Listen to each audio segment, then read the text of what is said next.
When the door opened and they got out, I was perched on the hood of a car that was parked in front of license plate 128. Her face went pale when she saw me, her eyes unable to meet mine, and she turned away as I slid off the car's hood. He held up his hands in a defensive manner, and I walked over to my car, got in, and drove off, saying, "Don't worry, neither of you are worth wasting your time on." This confrontation was the result of a protracted tale. Upon his family's move in next door, I got to know Harry. He was the only boy in the neighborhood, and he was 8 years old, just like me. Harry and I were the only boys there, though there were a few girls my age. We were destined to be friends, and by the end of 4th grade, we were practically twins. Together, we participated in Pop Warner Little League baseball and soccer. Both his and my backs were covered. You made jokes with me if you did with Harry, and vice versa. All through high school, we were utterly devoted to each other. When I was in the 10th grade, I got to know Helen, and we began dating. We remained friends by our senior year. Harry went on double dates with Helen and me after he got into a relationship with Annabelle Spears. Helen gave me her virginity in the next room on prom night, while Harry and Annabelle were having the same conversation. We were separated by our high school graduation. Harry joined the Navy because he had no intention of attending college. Despite calling him derogatory names for leaving her and running away, Annabelle insisted that she would wait to join him until he had a permanent duty station. I attended college with Helen. Helen went to the University of Michigan to major in information technology, and I went to Eastern Michigan University to major in civil engineering. Helen and I were able to keep up a relatively stable relationship because the University of Michigan in IPS Salon and the University of Michigan in Ann Arbor were both just a half-hour drive away. More or less is how I phrase it because Helen has canceled our dates a few times to go out on dates with a man she met at the University of Minnesota. Naturally, she kept this a secret from me. Friends who went to Michigan also told me that she went out on dates on the evenings that I didn't visit. I happened to arrive one night just in time to watch her get into a car with a guy and drive off. After giving them 10 minutes to enter and settle in at the restaurant on Ann Arbor Road, I followed them there. Instead of sitting across from one another, I discovered them sitting side by side in a booth in the back row. She did not attempt to push him away, to move away, or to create space between them while he had his arm around her. Fortunately, Helen saw me and noticed that there was a booth at the other end of the hall where I could sit. However, Helen didn't turn to face me until the waitress asked what I would like to drink and she heard me speak. I looked away from her as I pretended to read the menu, but I could see her eyes widen before she abruptly pushed the man's hand away and stepped away from him. When she did, he gave her a look that made it very evident, "What are you doing?" It wasn't the first time they were together, nor even the second or third, but they had known each other for long enough for him to feel at ease wrapping his arms around her and knowing she wouldn't mind. Helen kept glancing nervously in my direction, and I sat back and pretended not to notice her, not sure what they were talking about. After eating, I got up and left without letting Helen know that I was staring at her, and I drove home. Friday was the following day, and Helen and I were going out to dinner and a movie that evening. I didn't make it to our date that Friday night. I just didn't go. I didn't call to cancel. After switching off my phone, I curled up with a good book. I had a great time at the party at the Delta F House on Saturday. I danced with a gorgeous dark-haired woman named Robin a few times before she gave me her number and asked me to give her a call on Sunday. The doorbell rang while I was deep in concentration on my books, getting ready for Monday's class. Rising, I made my way to the door and, peering through my telescope, saw that it was Helen. I opened the door, and she squeezed past me, walked into the room, and then turned to me, saying, "Where have you been? Where were you Friday night? And why didn't you answer the phone?" I closed the door, turned to her, and asked, "Which question do you want me to answer first?" There were 3 questions. "Which one do you want me to answer first?" "Don't be nice, Rob." "What's going on?" "Okay, then. I'll answer them in the order I like. First, where I've been. Mostly here, although Saturday night I went to a frat party. Next is why I didn't answer the phone. That's easy. I didn't answer the phone because you didn't call. Of course, it's my fault since I'm the one who unplugged it. Next, where were you Friday night? I was here. I called for pizza and spent the evening reading a really good book. Why didn't you call me and let me know you weren't coming? I figured you already had something going on with your boyfriend. My boyfriend? What are you talking about, Rob? You are my boyfriend. Then who were you in love with at the restaurant Thursday night? He's just an acquaintance of mine, and we weren't in love with each other. Sitting next to you, hip to hip, you leaned against him, and he put his arm around you. Isn't that lovey-dovey? Then what would you call it? It doesn't mean anything, Rob. We're just friends. If you don't think you're doing something wrong, Helen, why didn't you get up and come over and say hello? How about asking me to join you, to introduce me to your friend, maybe sit down with me and have a few words before heading out on a date? Maybe you didn't do that because then he might wonder who I was, and you didn't want to tell him. Why didn't you get up and walk over if it bothered you so much? Because I wanted to see how you behaved, to see how I act. Why would you want to do that? Because I've had too many people tell me about how much you date when I'm not around. I've also been told that you've been seeing guys on the nights. You've had your dates with me blown off. So yeah, I wanted to see how you acted with another guy. You don't own me, Rob. Nowhere does it say we're in an exclusive relationship. I thought we did, Helen. I seem to remember giving you my class ring and a leather sweater as a sign that we weren't breaking up. A sweater with a letter, a ring? We're doing well. Come on, Rob, that's so high school. Maybe, but it happened in high school. And when we left high school, I don't remember you giving me those things back and saying we're done with school, so all bets are off. But that's okay, since you don't feel like it binds you, I guess I can look at it the same way. I met a nice girl at that party, and she gave me her phone number, so I guess I can call her now. Helen got a nasty look on her face and hissed, "Fine, go ahead." I don't care, and walked away. She didn't try to persuade me that I was her one and only, didn't offer an apology, and didn't promise not to do it again. These things crossed my mind as she was leaving. She thought that since she was an adult now and no longer a schoolgirl, things ought to be different. We'd been together for a long time, so it wasn't an easy task, but it was better to find out now than later. I had a lot of homework on Monday, Tuesday, and Wednesday, so I didn't get a chance to call Robin until Thursday. We had a brief conversation before setting up a Friday night date. After we had dinner and I picked her up, she decided she wanted to go to a party she knew about instead of seeing a movie. The gathering took place at a Belleville apartment. When we arrived, which was a little after 8, we discovered that everything had been prearranged. When we came through the door, Helen and the man she had gone out with on Thursday night were the first people I saw. "Oh," I replied. Robin asked, "What's the matter?" "Them," I said, gesturing to the man and Helen. "Do you know them?" "I know her." "Do you know Miss Piggy?" "Miss Piggy? That's her nickname." "Why does she have that nickname?" "She's a real pig, that's why. Someone labeled her Miss Piggy." "Are you sure she's a? What else would you call a girl who has a steady boyfriend she says she's going to marry and wastes her time with other guys when the guy isn't around? Are you sure you know that for sure? I mean, the part about the spread?" "No, to be honest, I don't know that personally, but I've heard it from a few guys who said they've had flirtations with her." "You didn't say how you know her." "I'm the guy she was going to marry until I caught her last Thursday with the guy she's standing with now." "Oh boy, are there going to be fireworks?" "No, she and I broke up on Sunday. Now we're officially toast." "What are the chances?" "You would have gotten back to me if Thursday hadn't occurred. We came here to have fun, so Thursday did happen, almost none at all. How about we move forward with it now?"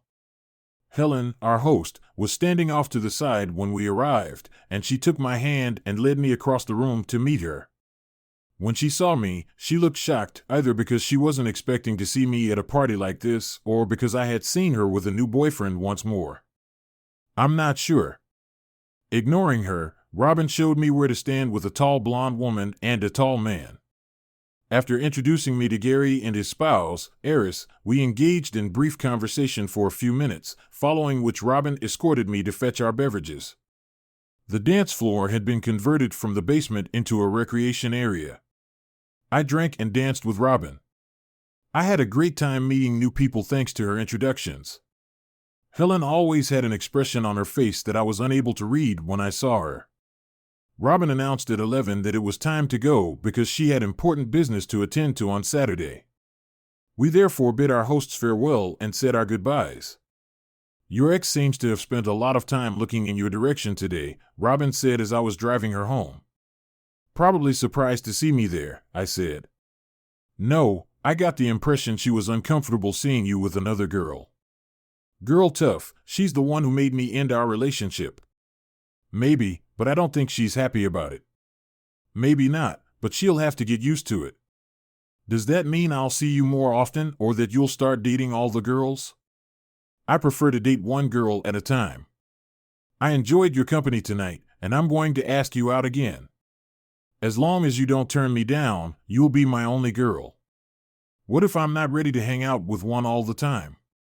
Then you'll say no when I ask, and I'll go find another girl to date. When she says no, I'll call you and see how things are going. If she still says no, I'll find a third girl and repeat this process until I find one that never says no.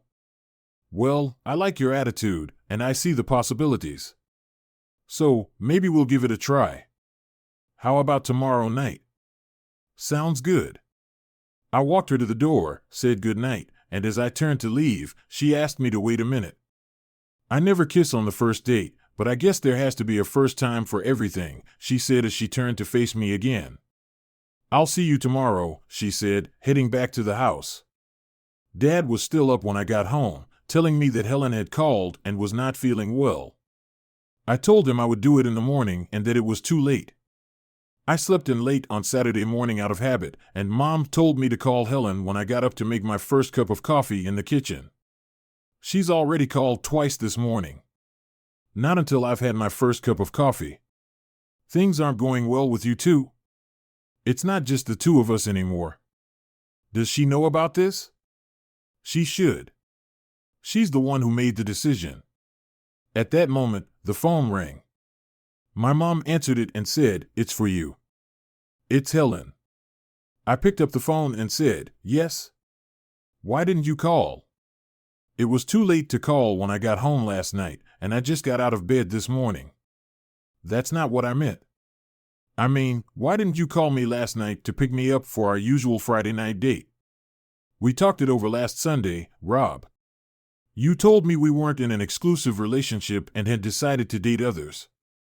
I told you that if it was enough that you were dating others, then I would date you too, and you jumped out of the house. That's not what I meant, Rob. You should have known that. Don't give me that crap, Helen. You were already dating the clown I saw you with last Thursday. I wasn't with him, Rob. I went to that party by myself, and he just happened to be there. Sure, Helen, whatever you say. It doesn't make any difference. I'm starting to hear all sorts of things about you and what you did, like how you got the nickname Miss Piggied. I don't know what you've heard, Rob, but it's not true. Why wouldn't I believe it's true after I saw you with your buddy at the restaurant? And I won't believe you just happened to meet him at a party. He was standing too close to you and hugging you when I walked into the party. No, Helen, you're not interested in staying with just me, and I'm not interested in being one of many. I'd appreciate it if you'd give me back the ring and the sweater with the letter. I understand that it seems meaningless to you, and that it's a bit too high school for an adult like you. I'll talk to you later. I'm going to miss you. That sounded like the end. I just said I'm not interested in standing in line, and my mom said she decided that being my constant wasn't enough for her. During all of this, I began to spend a lot of time with Robin. Harry was writing me letters about every 2 weeks or so, updating me on his life events. After leaving camp, he enrolled in specialized training. He was attached to the Navy SEALs, which is another name for a Navy construction battalion. He picked up building and destroying skills. I didn't bring up Annabelle in my response because he never inquired about her. Still, I wouldn't have. Hearing about what she was up to wouldn't have pleased him. After just 1 week, Annabelle had already begun dating a man she had encountered at a party. After he left a month later, Annabelle moved in with a man she met at work. She moved in with a black man she met when he towed her car to the store after it broke down, and 3 more months later he was gone. I'm not positive, but I've heard that at his apartment, he made her pull trains for a number of her friends. Then Annabelle vanished out of nowhere, and nobody had any idea where she had gone, that is, until I received a letter from Harry. After completing his training, he was assigned to Norfolk on a permanent basis. He sent for Annabelle as soon as he got there, and she went to see him. I wish you could come and be my best man, but we didn't have much time to get everything ready. The sooner we get this done, the sooner we can get on the list for housing on base, I thought to myself. I had plenty of money because my grandparents had set up a college fund for me the day I was born. The first time you go, she'll have some other guy between her legs before the sound of the door closing behind you even subsides. There was enough money in it to cover my college expenses and, if I so desired, to rent an off-campus apartment. I moved in with Robin at the start of my junior year, which gave me a taste of what family life was like. I adored it. I began considering making our arrangement permanent after we had been living together for about 6 months. Though Robin didn't show any indications that she didn't want to pursue our relationship, at least not until the day I suggested that she look for an engagement ring, I still felt that what we had was too good to be true.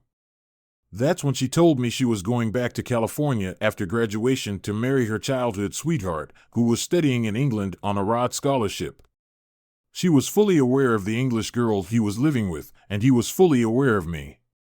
We decided on an open relationship after realizing that 2 young, healthy people could not possibly go several years without having sex. Rob, it shouldn't have any effect on us at all, at least not immediately, but it did, for me, anyway. It basically came down to the fact that I had just been forced into a relationship with a friend after being ripped out of what I believed to be a romantic one. I just didn't enjoy hanging out with my friends, which was the issue. I needed something more than sex, and over time, Robin and I drifted apart. You don't want to be here, do you? She asked me 4 months, almost to the day, after Robin ended my romantic dreams. I told her I didn't feel comfortable and gave my explanation. I'm sorry, love. I almost wish I didn't love Alex so much so I could be more of what you want. If it weren't for Alex, you'd be my man. Thanks, I guess. So what are we going to do? Flip a coin to determine who stays and who goes? No need.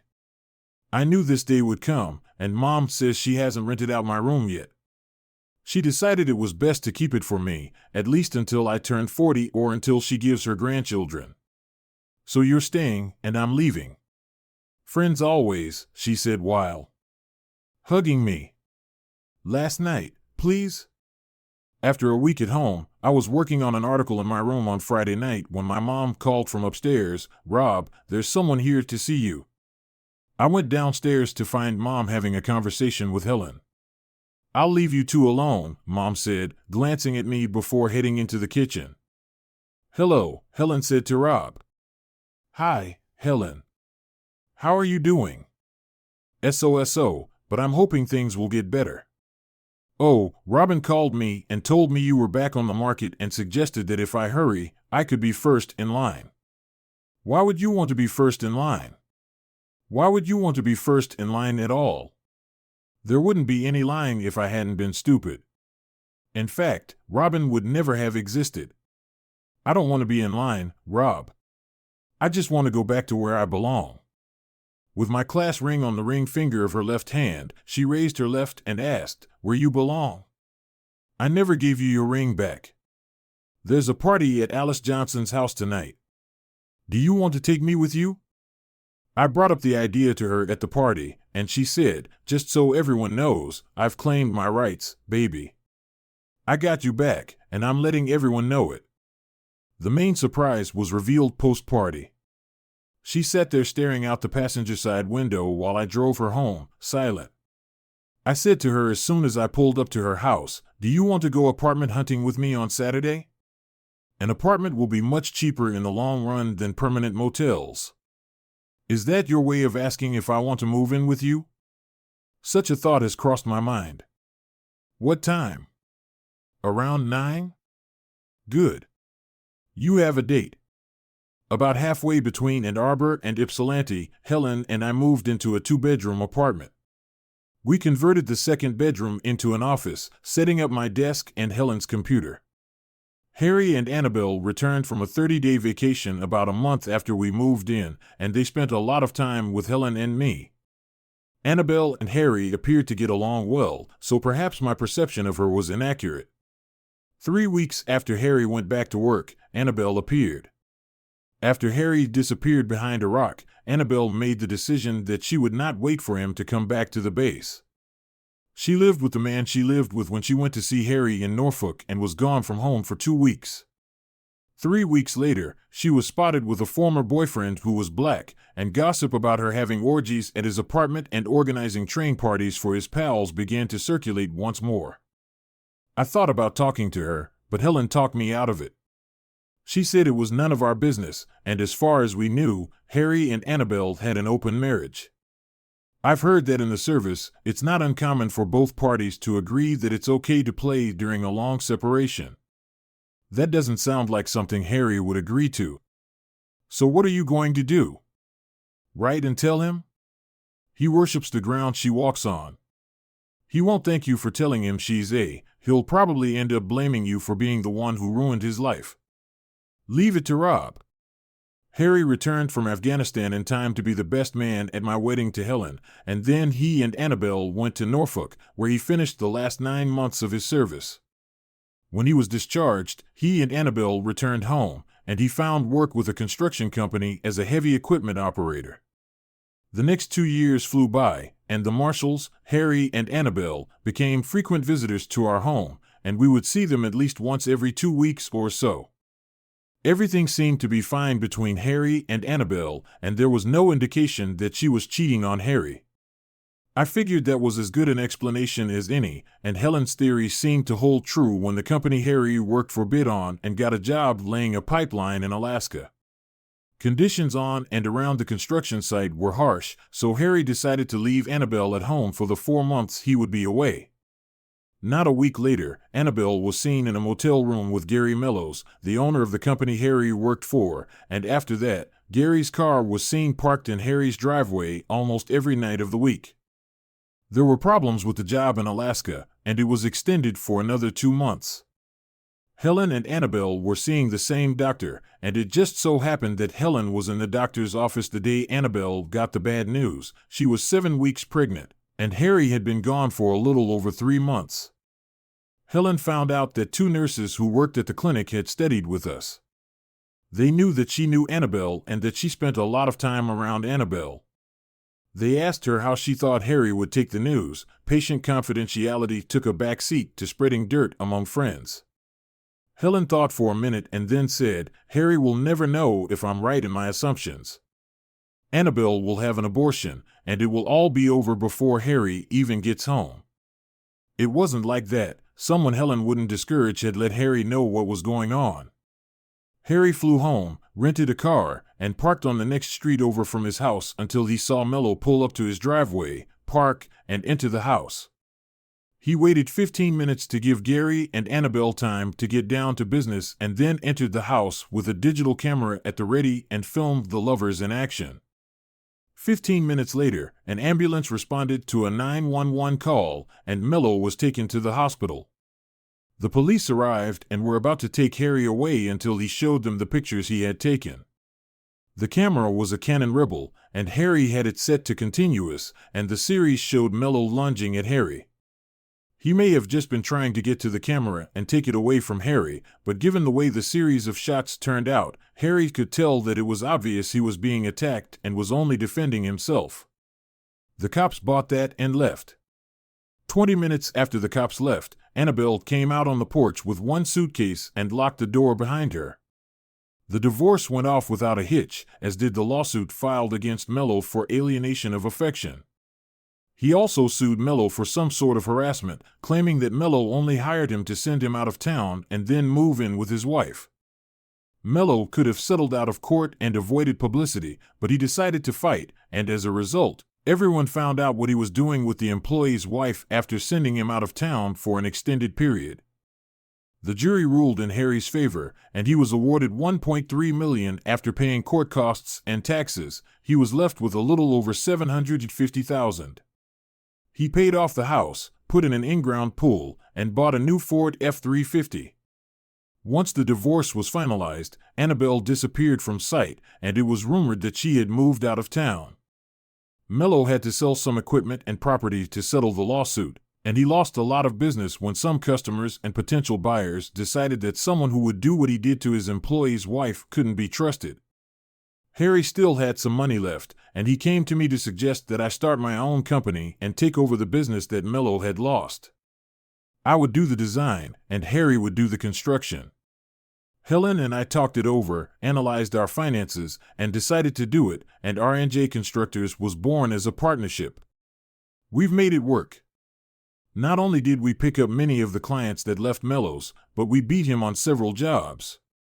And human nature being what it is, Harry made sure everyone knew when we beat Mello's. The next 5 years flew by. Harry played the field but never found anyone he wanted to commit to forever.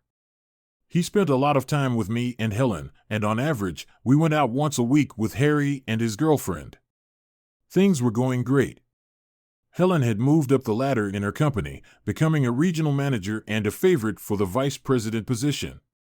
I didn't think things could get much better, and unfortunately, I was right. It was a Tuesday, and I was just finishing up a lunch meeting with a potential client when Gary Mello approached me and asked if he could buy me a drink. Personally, I had nothing against Gary. I believed that if a trashy girl like Annabelle offered it to a lonely guy like Gary, you couldn't blame him for accepting the gift. I never believed the story about Gary sending Harry out of town for Annabelle.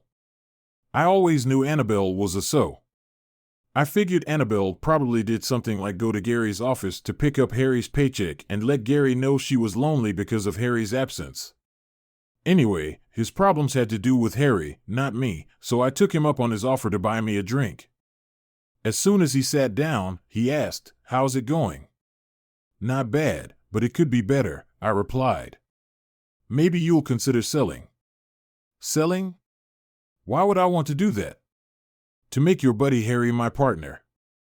"Are you smoking some kind of crap?" "Not really. I don't want to be the one to do it, but take a look at this." He opened his briefcase, pulled out a folder, and held it out to me. I took it, opened it, and was stunned. The first thing I saw in the folder was a picture of Helen and Harry holding hands as they walked into the motel room. There were several more pictures of the two of them entering or leaving the motel room and a half dozen more of them in various places, kissing and hugging. I looked up at Gary, and he said, "Sorry." I was following him to get something on him to get back at him when the private investigator brought me those pictures. "I didn't know she was your wife. I knew from the rings on the pictures that she was someone else's." So, I put a private investigator on her to find out who she was, so I would have information when I started my revenge. "Why?" "You were guilty." "You did what he said." "No, I didn't." "Yes, I had an affair with his wife, but I never sent him out of town to get to her." She walked into my office, closed the door behind her, and began to undress. She looked me straight in the eye and said, "You sent Harry out of town, so you're going to have to take care of me until he gets back. I'm single, so I have to say no to Annabelle. As far as I'm concerned, this whole mess is Harry's fault. Initially, everyone knows Annabelle is and has been since high school. Harry should have known. But he didn't do anything about it. No, Rob, he screwed me with that lawsuit, and I'm going to get it back. I'm just sorry in the middle of this. Any idea how long this has been going on?" The private investigator says, from what he's been able to find out, it's been at least a year, possibly more. How the hell could it have been going on that long, and I didn't find out about it? If she never did anything to make you suspicious, how could you find out? So, why do you want to buy me out? What do you gain by becoming Harry's partner? Think about it. As an equal partner, I have an equal say. He says we need to do A, and I say no, we need to do B. No matter what he wants, I will be 180 degrees off. Plus, I'll know what prices we're charging for the work, and I'll make sure the other company charges lower prices. I'll bankrupt the company, and Harry will lose his ass. But you will too. Not really. I've checked everything out. If the business fails, we'll sell off the assets, and I'll get most of my money back. I won't make any money, unless, of course, you count what I make from my other company when I underprice the jobs Harry is bidding on. But I won't lose much either. What if he decides to just stomp on your ass every morning to start your day fresh until you get bored and sell your half to him or someone else? Last time he caught me on top of his wife, and all I could think about was taking the camera away from him. He managed 3 good shots before it dawned on me that I should be defending myself, not worrying about that stupid camera. If he tries that again, he won't have it so easy. In fact, I'm pretty sure I can handle him if it comes to that. So, you are interested? Probably, but I want to do a little digging on my own first. If you decide, do you have an approximate amount you'd like to get? I gave him a figure, and he said it might be doable, and for me to give him a call if I decide to go for it. I left the meeting with Mellows in disarray. How the hell could Helen and Harry have been doing this behind my back for almost a year, and I hadn't had even the slightest suspicion? I had seen absolutely nothing to indicate that Helen was displeased with me. I saw no loss of affection. Our life was still wonderful, at least it seemed so to me. What had gone wrong? I had no reason to doubt Detective Gary's report and photos, but the photos could have been doctored, and Gary had his own agenda. I wanted to be absolutely sure before taking any action, so I went back to the office, called a friend who worked at an insurance agency, and asked him who they used to investigate suspicious cases. Armed with that information, I called, made an appointment, and 13 days later, I had confidence. On Wednesdays, when Harry supposedly traveled to job sites, he was actually meeting Helen at the Comfort Inn on Melrose. How she managed to get time off work for their meetings, I had no idea. All I had to do was decide what to do. I actually knew what I wanted to do, but I had to find a way to make it work. In 2 hours of working with a lawyer, I had a list of what I could and couldn't do, and a list of what I needed to do. We have no fault, so everything will have to be shared equally. I was concerned about her not getting a dime of what I made from the sale of my half of the company. Eventually, I had to admit that the only way to do that was to lie. Even so, she'd still get some of the money. I made a deal with Mello that I would sell him my share of the company on paper for 1/3 of what he actually paid. That third went into a bank account in my name only, the other 2/3 went into an offshore account I had set up. The deal was that he wouldn't show up at the office or occupy my desk until the morning I handed Helen and Harry the papers. Helen for divorce on grounds of adultery and Harry for alienation of affection. Even though we were in a no-fault state, I could still sue for adultery, and depending on which judge we drew, that could mean a split not 50-50ths, but slightly better for the adultery ground to be valid. I needed proof.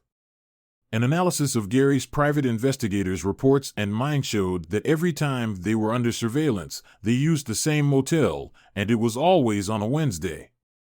My detective had rented a room and set it up to record the activities, and a healthy bribe to the porter guaranteed that they would be put in that particular room.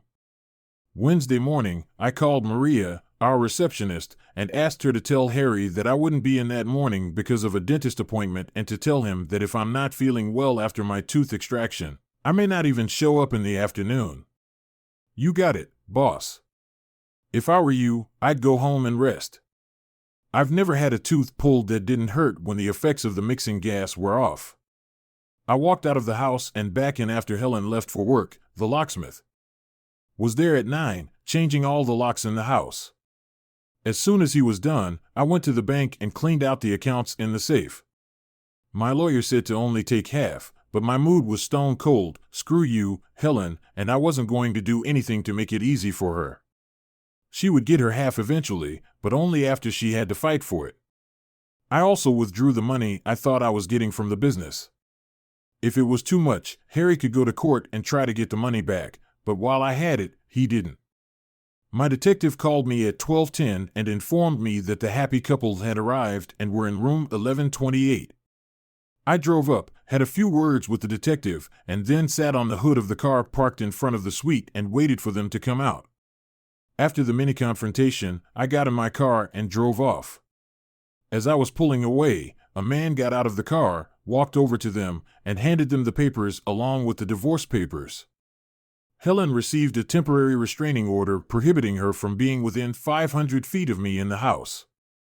To get it, I had to be a little devious. I had to lie and say that a third party had informed me that Harry and Helen had overheard them discussing how much insurance I had and wondering how much my share of the business was worth. There was a hearing pending on whether to make it permanent, but that could take a couple of weeks. It was just another way to mess with Helen. The main thing was that she couldn't enter the house without someone from the court present, and I wasn't about to make myself available to make keys for the new locks. Along with Harry's papers for the foreclosure attachment suit was a short note. It read, "You know how these suits work, don't you? How does it feel to be on the other end of one of them?" Driving away from the motel, I called Gary on his cell phone. "Everything's all set. Have a good first day at the office tomorrow." I drove to the airport, parked my car in the long-term parking lot, threw my cell phone in the glove compartment, and boarded the flight to Cabo San Lucas. I spent a week scuba diving and lying on the beach and then flew home. When I turned on my phone, it was flooded with voicemails. Not surprisingly, most of them were from Helen, but there were 4 from Harry as well. You'd think I was the last person he'd want to talk to. No matter. I wasn't interested in talking to him or Helen. Would I want an explanation? Of course, I'd want to know why, but I'd made the decision to put those 2 in the past and move on with my life. The reasons for their betrayal were not to occupy my thoughts. My lawyer knew I would be gone for a week, so I decided to call him and let him know I was back. He asked me to call Helen and let her know I was back. She called him twice a day, trying to contact me to get into the house and get my things. I was on the verge of telling him to call her and make arrangements with the court to let her into the house under supervision when a thought struck me, another way to mess with her. I called her and asked her what she needed. I need to get my clothes and other things, but I can't even get into the house with someone from the court because I don't have a key, and the court people won't let me break in. You don't have anything there to take away. I gave everything to Goodwill. I don't want anything of yours in the house to remind me of your lying, cheating ass. There's nothing of yours here anymore, not even a stray hair clip. Damn it, Rob. You had no right to do that. I had as much right to do it as you had to stab me in the back. We need to talk, Rob. It's not what you think. Be honest, Helen.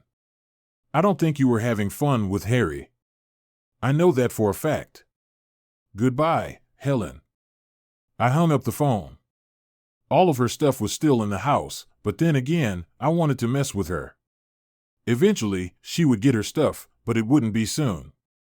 I had always been on good terms with Maria, who was our receptionist, secretary, bookkeeper, head cook, and bottle washer. So, I called her and asked her how things were going. Not bad for me, but not so good for the company. Nothing is working out. Gary and Harry fight all the time over the most insignificant little things. Harry says to do something, and Gary replies that he doesn't need to do it. Harry calls and orders something, and as soon as Harry leaves the office, Gary calls and cancels the order.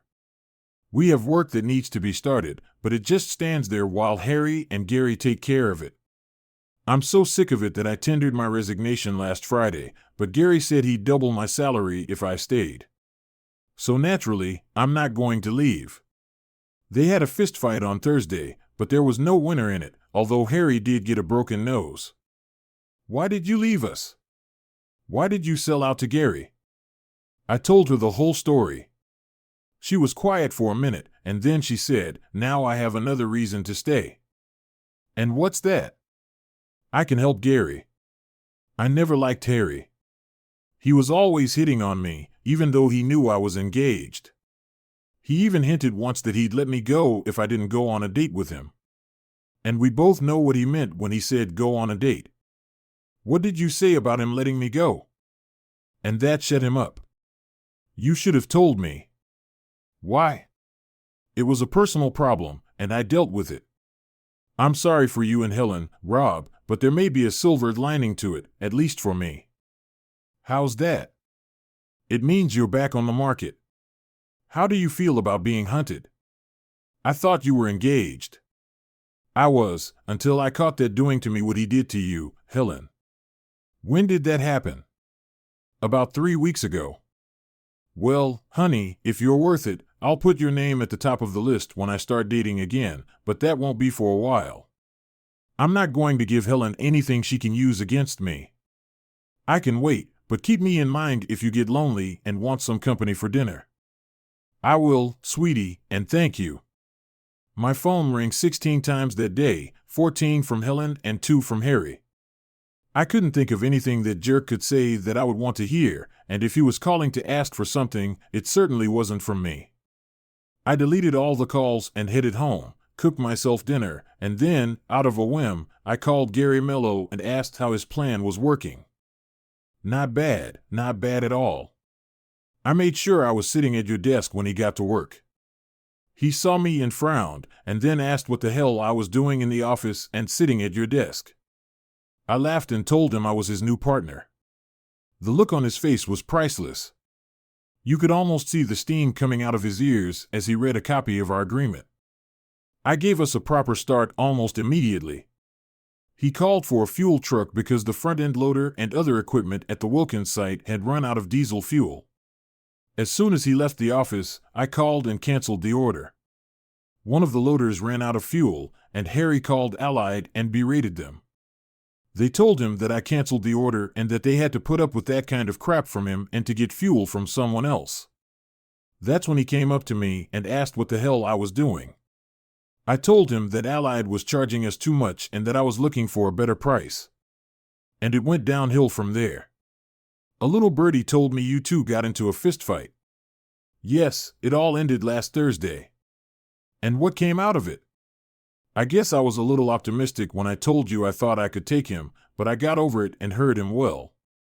Carry on and good luck with your plan. Hanging up the phone, I went to the room I had converted to an office, turned on my computer, and started typing up my resume. I would begin my job search the next day. I was just typing on the keyboard when the doorbell rang. I opened the door and saw Harry standing there. "What the hell do you want?" "We need to talk, Rob." "No, you don't."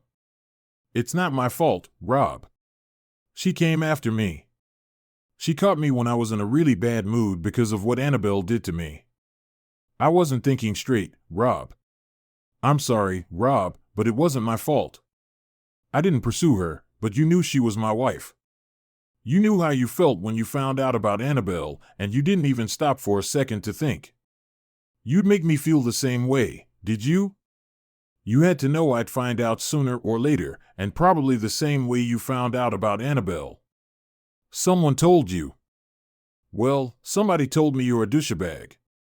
As far as I'm concerned, you're supposed to be my friend. And even if I believe Helen made a move on you, which I don't, you should have turned your back on her the same way I turned my back on Annabelle when she made a move on me. You knew you were better off, but you did it anyway. And even if it's true that she made a move and caught you when you weren't thinking straight, that doesn't justify the second, third, fourth, and however many times after that. No, you stuck a knife in my back, and there's no avoiding it. Why did you load me up with Mellows?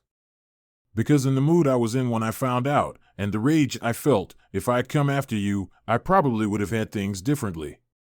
And you're not worth going to jail over. Besides, sticking Mellows in will cause you grief that will last far longer than the aftermath of any beating. But you know what? The rage I felt at the time is gone. And that's when I hit him.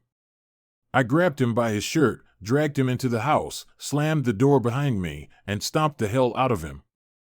He was unconscious when I dragged him out of the house and shoved him into the car.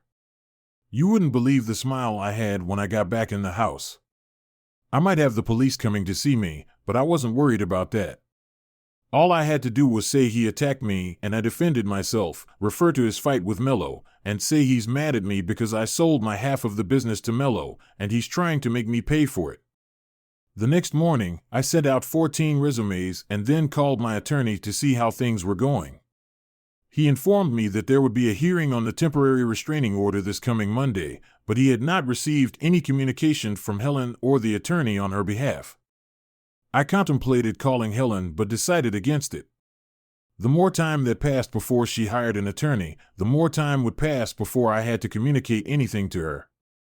Over the course of the week, I received several responses to the resumes I had sent out. I flew to Atlanta for an interview on Wednesday and ended up in Baltimore on Thursday. I liked both interviews, but I also heard back from a company in San Diego. I thought I might just like living in a place where it's almost always warm, so I called and scheduled an interview for the following Tuesday. On Monday, there was a hearing on the temporary restraining order, and to everyone's surprise, the judge found no reason to uphold it. I was ordered to allow Helen access to the house. Helen, of course, was at the hearing, and she had an attorney with her. She came over to me and started to say something. I stepped away from her and got my lawyer, then came back to her. "You don't say anything to me until my attorney is present," I said. "I just wanted to tell you I'm coming tonight," she replied. "No, you won't. I'm flying out for a job interview at 2:30 and won't be home until Wednesday. You can come by any time after 6. Her lawyer started to say something, but I interrupted him. "She will not, I repeat, will not be in this house unless I keep an eye on everything she does. There will be someone from the court there to keep an eye on things, and you can also have someone from your attorney there." "No, that won't work. They won't have a clue about what she's allowing herself. All they'll do is make a list, and if it's something she shouldn't have taken, I'll have to fight to get it back. She was out of the house for 2 weeks, and she survived. Another 48 hours won't destroy her," I argued. Her lawyer shook his head negatively and said, "Then I guess we'll have to see what the judge has to say," and turned to go back to the court clerk. But Helen stopped him. "Just drop it," she said. "I can wait another 48 hours. I looked at her and said, "Wednesday at 6, and turned to leave. "Hold on a second, Rob, can we talk then?" she asked. "No," I said and walked out of the building. I thought the interview in San Diego had gone well and headed home, hoping to hear from them. Helen arrived at 6 with someone from her attorney's office. The woman from the courthouse arrived at 6:20, and we spent those 20 minutes drinking coffee and talking. She told me that her job was to observe for the court and take an inventory of the items seized. She would also make a list of the items in dispute, but I told her that wasn't necessary. "She can have whatever she wants," I said. "If you feel that way, why did you take such a hard stance against her?" she asked. "She stabbed me in the back, and she did it to someone who had been my best friend for over 25 years. I couldn't beat her up and destroy her, at least not if I wanted to avoid jail. But I had to do something to get back at her and make her suffer. It wasn't much, but at least it was something," I explained. Just then, the doorbell rang. I let Helen and the man who was with her from the lawyer's office in and went outside to cut the grass. When I finished and came back into the house, everyone was gone except Helen, and she was sitting at the kitchen table sipping tea. She looked up at me when I walked in. "You lied to me. You didn't give any of my stuff to Goodwill," she accused. "Maybe not, but I sure as hell liked the way you resented it when you said I had no right to do that. I didn't expect this to turn out to be all hers, and it's going to take me longer to figure it out than I expected," I replied. I pulled my key ring out of my pocket, removed my house key from it, and held it out to her across the table. "Don't bother moving. You can pick up the house on Friday. I'll have all my stuff out of here by then." "Why?" I'm interviewing, and I'm going out of state as soon as I get a job. I mean, why did you do what you did if you were just going to give me the house and leave? Why the restraining order and the lies about giving away my stuff? That's a stupid question after what you did to me, she demanded. I had to do something to get back at you. Just be thankful that I decided to do it peacefully instead of violently. Just because I went down on you doesn't even come close to making us even, but it's the best thing I could have done without going to jail. I know you said no when I asked if we could talk tonight, but I'm still going to try to convince you that we don't need to divorce. Be serious, Helen. There's no way in hell we can stay together after what you've done, but that doesn't mean anything, Rob. I love you, and you know it. What happened with Harry was a mistake, just a stupid mistake. I like Harry, I've always liked him, but I don't love him, and I never have. I don't care if you loved him or not, you still had fun with him, and whether you loved him or not, it was still infidelity, and you shouldn't have any doubts about how I feel about that. All you have to do is remember how upset I was about what Annabelle was doing with Harry. I was so upset that I was going to tell him about it, but I let you talk me out of it. That should have told you how I would feel about you doing that to me. And don't give me crap like I didn't want you to find out. Cheaters always get caught. They always get caught sooner or later. Harry found out about Annabelle because someone saw her having fun with him and told him. That's the same way you got caught. Someone saw you and Harry go into the motel room and told me. Doesn't it matter that I love you? No, Helen, it doesn't, because it wasn't enough to keep you from cheating on me. But it didn't mean anything, Rob, honestly meant nothing. It was an accident. How could sex with the man who used to be my best friend be an accident? He stopped by our house when you were on a trip to Santa Fe, and he was in a bad mood about Annabelle. He really loved her, and despite cutting her out of his life, he missed her. We had a drink, and after a while, he started crying, and I took him in my arms and hugged him and tried to comfort him. I remember thinking, this is so wrong, I shouldn't be doing this, but it felt so good. But I'll be honest, it felt really good. The next time you went out of town, Harry stopped by, and we both knew what he was there for, and we got back into it. There was no love involved, Rob, as corny as it sounds, it was just sex, Rob, just a little excitement in my life. I never once neglected you while all of this was going on. I love you, Rob, I really do, and you know it. We can work through this, we don't need to get divorced. We has nothing to do with it, Helen. I need a divorce. I can't live with a man who betrayed me, it's simple, Helen, you betrayed me. If I left you, I'd be watching you like a hawk for the rest of my life, waiting for you to do it again. By your own admission, you kept doing it because you enjoyed the cheating so much. You can promise me all you want that you'll never do it again, but your promises aren't worth a spit. You already promised me to leave everyone else behind when we got married, and you broke that promise. I can't believe anything you say, Helen. Harry's story of how it happened isn't even close to yours. According to Harry, it didn't happen by accident. According to him, you were playing a game with him. He could be lying or you could be. The problem is, after what you both did, neither of you is trustworthy as far as I'm concerned, so I can't prefer one story over the other. The bottom line, Helen, is that we've broken up as a couple. I'm not giving up, Rob. I'm going to fight for the divorce. I know we'll get through this because we love each other. You're mad at me right now, and justifiably so, but I can make a promise to you and keep that promise, especially now that I see what breaking that promise could cost me. My lawyer says he can get the court to order counseling, and I know that can help. I love you, Rob, and I'm not letting you go. You can't seem to understand that I don't want you right now.